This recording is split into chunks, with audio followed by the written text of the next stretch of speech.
Fé versus medo. Mensagem de Charles Spurgeon. O crente, quando é trazido à paz com Deus, não treme ao pensar no poder de Deus. Ele não pergunta: ele pleiteará contra mim com seu grande poder? Mas ele diz: não, esse mesmo poder, uma vez meu terror e medo, é agora meu refúgio e minha esperança, pois ele colocará esse mesmo poder em mim. Regozijo-me, porque Deus é todo-poderoso, pois ele me emprestará sua onipotência, ele colocará força em mim. O próprio poder que teria condenado minha alma, salva minha alma.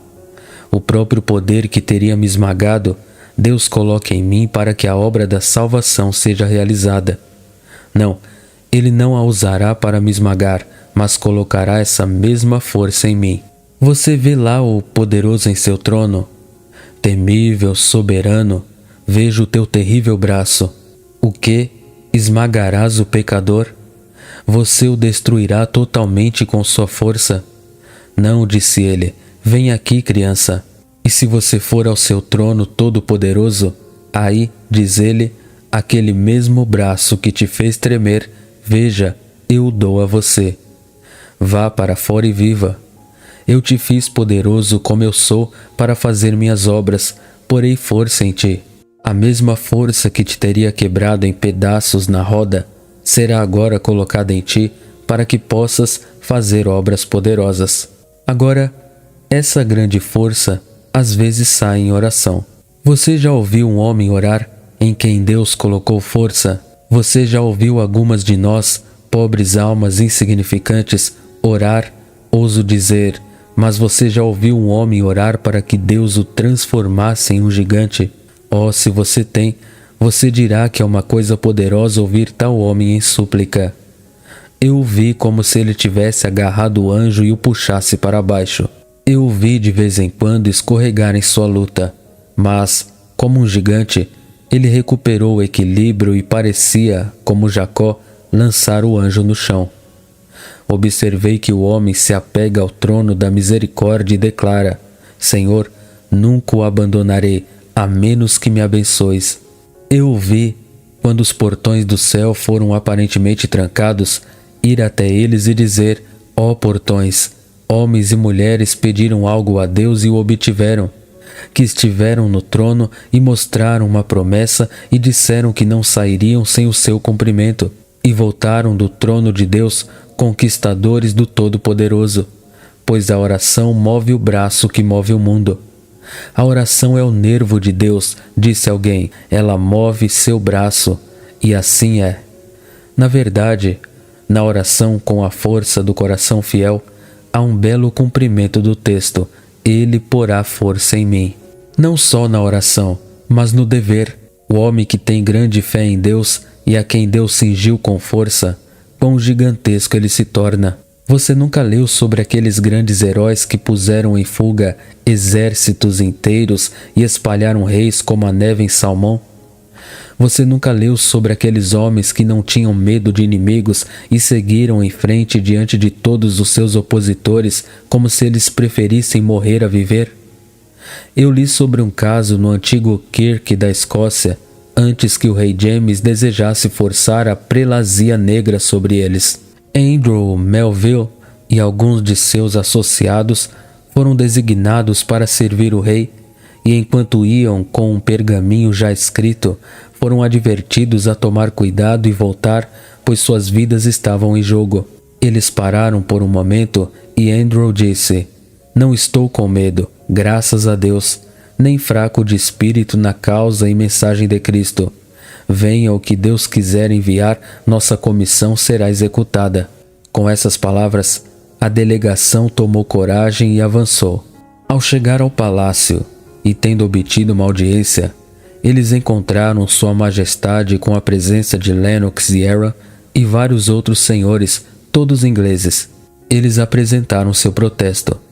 Era levantou-o da mesa e, olhando por cima dele, voltou-se para os ministros e exigiu furiosamente: quem se atreve a assinar esses artigos traiçoeiros? Nós ousamos, disse Andrew Melville, e daremos nossas vidas pela causa. Tendo assim falado, Ele se aproximou da mesa, pegou a caneta, assinou seu nome e foi seguido por seus irmãos. Aaron e Lennox ficaram confusos. O rei olhava em silêncio e os nobres surpresos. Assim nossos bons antepassados compareceram perante os reis e ainda assim não se envergonharam. Os orgulhosos os escarneciam muito, mas eles não se recusaram a obedecer à lei de Deus. Tendo assim cumprido seu dever, após uma breve conferência, os ministros foram autorizados a partir em paz. O rei tremeu mais com eles do que se um exército inteiro estivesse em seus portões. E por que foi isso? Foi porque Deus colocou sua própria força neles para torná-los mestres de seu dever. E você tem alguns assim em seu meio agora. Desprezados eles podem ser, mas Deus os fez como os homens semelhantes a leões de Davi, que desceriam à cova no auge do inverno, pegariam um leão pela garganta e o matariam. Temos alguns em nossas igrejas, mas um remanescente. Admito que não tem medo de servir a seu Deus como Abidiel, fiel entre os infiéis encontrados. Temos alguns que são superiores aos costumes da época e desdenham se curvar aos joelhos de Mamon, que não usarão a linguagem enxuta de muitos ministros modernos, mas se destacam pelo Evangelho de Deus e pela bandeira branca e pura de Cristo, imaculada pelas doutrinas dos homens. Então eles são poderosos. Eles são poderosos porque Deus colocou força neles. E devo me segurar até o fim, diz o crente. Sim, tu queres, pois a força de Deus está em ti. Serei capaz de suportar tal e tal prova? Sim, você vai. A onipotência não pode conter a torrente? E a onipotência está em ti, pois como Inácio do passado, tu és um portador de Deus, tu carregas Deus contigo.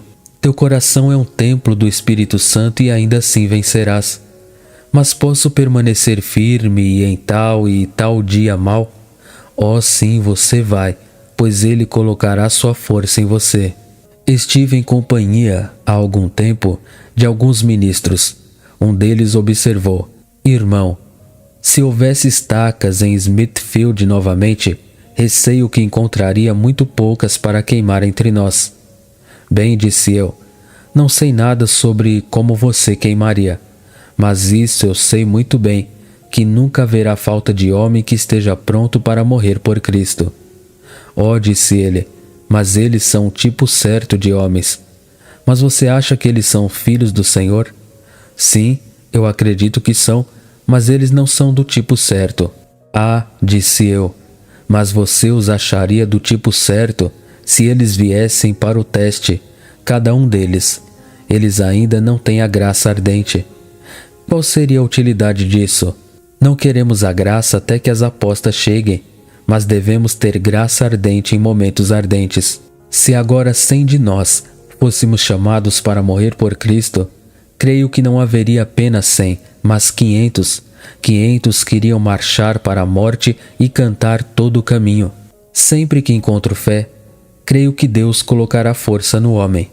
E nunca penso que algo seja impossível para um homem com fé em Deus, enquanto está escrito: Ele colocará força em mim. César não sabia nadar no Tibre, vestido como estava.